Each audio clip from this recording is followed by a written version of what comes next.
25મી ફેબ્રુઆરી 2026નો વિધાનસભાનો દિવસ દોસ્તો આજે ખૂબ જ દુઃખ સાથે જણાવવું પડે છે કે જ્યારથી આમ આદમી પાર્ટી ગુજરાતભરના લોકોના દિલમાં જગ્યા મેળવી રહી છે, આમ જનતા, સામાન્ય માણસ, છેવાડાના લોકો આમ આદમી પાર્ટીને આશીર્વાદ આપીને, પ્રેમ આપીને પાર્ટીને મજબૂત બનાવી રહ્યા છે, એ બાબત બીજેપીથી જોવાતી નથી. આમ આદમી પાર્ટી ગુજરાતમાં મજબૂત બની રહી છે, એનાથી ભાજપના પેટમાં નકલી તેલ રેડાય છે અને એટલે ગુંડાગીર્દી ઉપર ઉતરી આવ્યા છે. થોડાક દિવસો પહેલાં આપે જોયું કે અમારા નેતા યુવરાજસિંહ જાડેજા જીવના જોખમે એમણે ભૂંડ અને ગાયના માંસવાળા દૂધનો પર્દાફાશ કર્યો. એ પણ ગુજરાતની અંદર પેદા થાય છે. ભૂંડ અને ગાયનું માંસ નાખી, યુરિયા ખાતર નાખી, ઝેરી કેમિકલવાળું દૂધ બનાવી ગુજરાતના વિવિધ દૂધ સંઘોમાં ભરનારા માફિયાઓનો પર્દાફાશ યુવરાજસિંહે કર્યો. એ પર્દાફાશ કરતી વખતે એમના ઉપર જીવલેણ હુમલો થયો, પરંતુ પોલીસે આજ દિવસ સુધી ફરિયાદ લખી નહીં. જે કામ ગુજરાતની સરકારે કરવાનું હોય, જે કામ સરકારના વિભાગે કરવાનું હોય, એ કામ તો યુવરાજસિંહ કરી રહ્યા છે.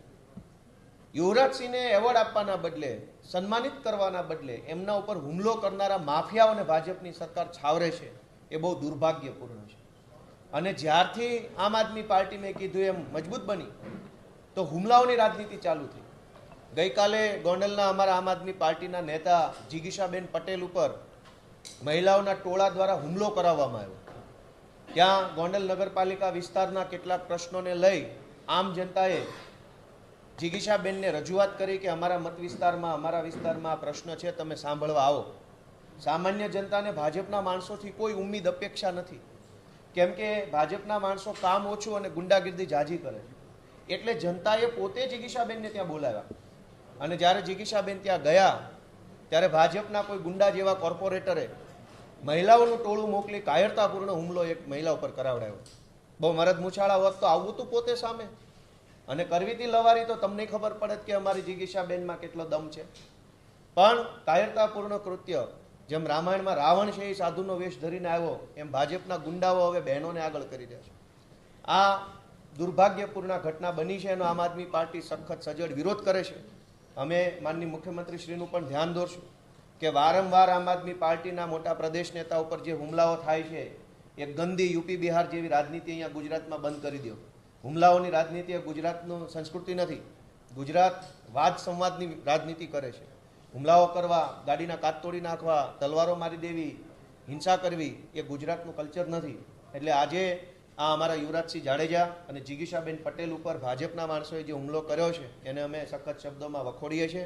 માનનીય મુખ્યમંત્રીશ્રીને પણ અમે રજૂઆત કરશું અને આવા પ્રકારના હુમલા ભવિષ્યમાં ન થાય તે માટે આમ આદમી પાર્ટી સડકથી લઈ સંસદ સુધી વિરોધ કરશે અને લોકજાગૃતિ કરશે. માનનીય ચેતન સાથીઓ, આજે સભાગૃહના માધ્યમથી આજે અહીંયા જ્યારે આપણે સૌ મળી રહ્યા છે ત્યારે મારે દુઃખ સાથે કહેવું પડે છે કે આજે ગુજરાતના 30 વર્ષના શાસનમાં બેફામ બનેલા એમના નેતાઓ, એમના કોર્પોરેટરો દ્વારા આમ આદમી પાર્ટીને જવાબ આપવાની જગ્યાએ એમના 30 વર્ષના શાસનમાં એમણે જે ભ્રષ્ટાચાર, ભય, ભૂખ ફેલાવ્યું છે એની સામનો કરવાની જગ્યાએ આજે હુમલાઓ કરાવી રહ્યા છે.